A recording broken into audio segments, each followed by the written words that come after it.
तिसऱ्या दिवशी रिसॉर्टला bye bye करून आम्ही गेलो सुवर्ण मंदिरात. तिथे मस्त समोर मोदक खाल्ले. तिथून आम्ही निघालो रायगडाकडे जायला. मध्येच चांदोर हे गाव लागलं, ज्याचा निखिलला खूप आनंद झाला. रायगडाच्या पायथ्याशी पोहोचल्यानंतर मस्त झुणका भाकरीचा आनंद घेतला आणि रोपवेत बसून आम्ही निघालो रायगडाकडे. हार्डली 5 ते 10 मिनिटात आम्ही वरती पोहोचलो आणि तिथे गेल्यानंतर सखी रेवा स्वतःच चालण्याचा प्रयत्न करत होते. रायगड हे स्वर्गसुख आहे आपल्यासाठी, यात काही शंका नाही. तिथे गेल्यानंतर सखी खूप माती खेळली आणि आम्हाला खूप आनंद झाला की रायगडाची माती होती तिच्या नशिबी.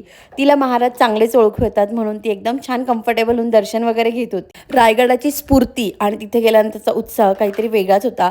तिथून निघालो. मध्येच आम्हाला एक हॉटेल लागलं, तिथे आम्ही जेवण केलं. दुसऱ्या दिवशी आम्ही गेलो होतो सखीला तिचा डोस द्यायला. तिचा 12 महिन्याचा डोस बाकी होता, जो गव्हर्नमेंटला नसतो, सो प्रायव्हेटला जाऊन घेतला. घरी तिला पहिल्यांदाच आंबे दिले, ज्याच्यावर तिची रिॲक्शन अगदीच थंड होती.